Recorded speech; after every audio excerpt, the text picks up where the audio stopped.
Wabarakatuh. Perkenalkan, nama saya Rani Rahayu Agustina, NRP 1520221116, bersama dengan dua rekan saya, Fuad Krimaldi dengan NRP 15202222 dan juga Muhammad Ilhan Sudia, NRP 152022-039. Di sini saya akan menjelaskan salah satu materi sistem operasi, yaitu sistem komputer digital.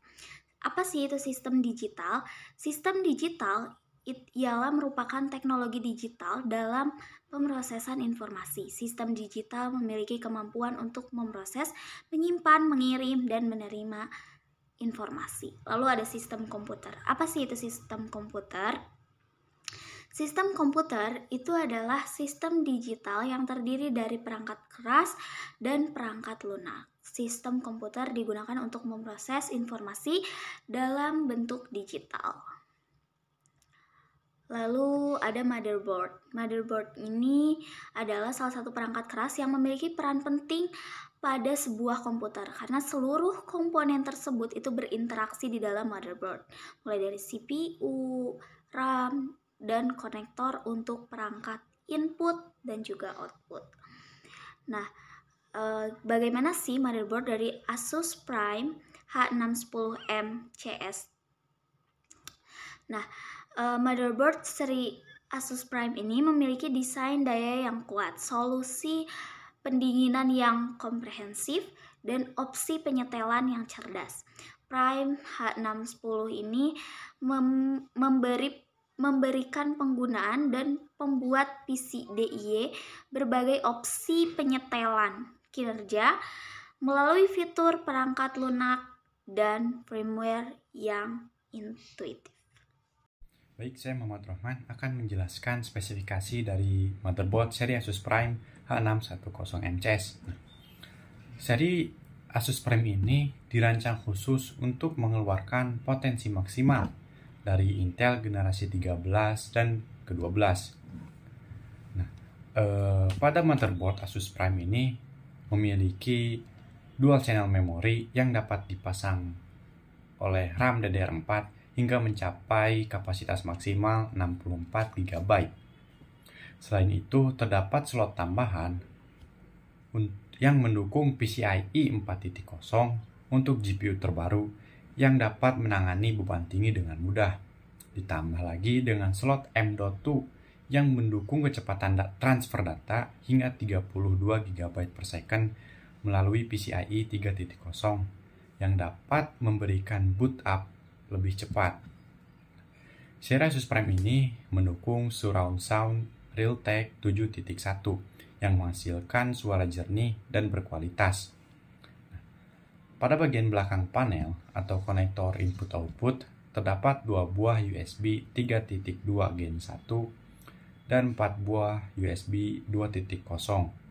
Pada port ini menggunakan port tipe A ya. Dengan teknologi USB Guard dapat mendeteksi perubahan voltase secara real time untuk memastikan voltase tetap stabil dan meminimalisirkan resiko kerusakan. Dengan fitur lapisan tahan lembab yang dimiliki motherboard Asus Prime ini memberikan perlindungan yang menyeluruh untuk memperpanjang umur motherboard. Teknologi ini melawan dampak negatif kelembaban tinggi serta meminimalisirkan korosi internal. Lapisan ini memiliki efek bercahaya jika dilihat di bawah sinar matahari. Dan terakhir, dengan fitur software yang memberikan pengguna kebebasan dalam setting motherboard, baik dalam setting sistem pendingin, lampu RGB, dan memiliki fitur untuk memberikan pengguna agar tetap tersambung dengan komunitas Asus. Kita akan melanjutkannya dengan komponen-komponen eksternal untuk membentuk suatu komputer. Yang pertama, ada prosesor. Di sini saya memakai prosesor Intel Core i7 generasi ke-12. Karena motherboard ini, lebih tepatnya motherboard Prime H610M, sudah support prosesor dengan generasi ke-12 dan generasi ke-13.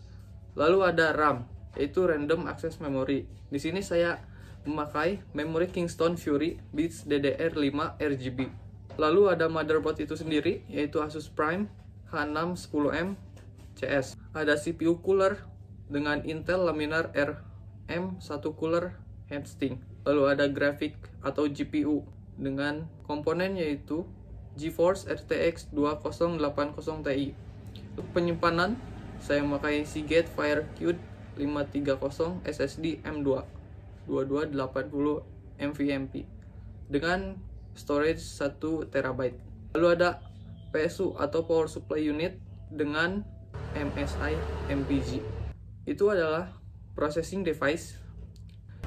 Untuk input device, di sini ada keyboard dan mouse dengan produk Logitech MX KS Combo MX KS plus MX Master 3S dengan palm rest.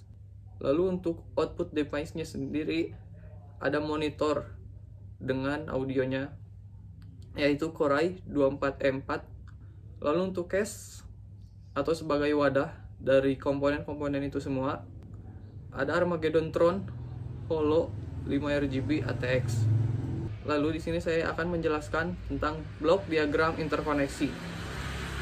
Bisa kita lihat di gambar bahwa terdapat input dan output device. Untuk input device terhubung kepada I/O ports. Nah, setelah di I/O ports terdapat 3 saluran yaitu data bus, control bus, dan alamat bus. Untuk data bus itu sendiri, I/O ports terhubung dengan memori, CPU, memori, dan CPU, yang dimana memori tersebut terdapat RAM dan ROM, dan untuk CPU terdapat CU dan ALU. Untuk alamat bus sama seperti data bus, yaitu terhubung dengan CPU dan memori. Nah, untuk control bus itu sendiri, I/O ports terhubung dengan CPU terhubung dengan memori, dan kembali lagi dari memori terhubung ke CPU dan CPU terhubung juga ke I/O ports. Setelah itu semua terdapat output, yang dimana output tersebut dikeluarkan melalui ports. Terima kasih.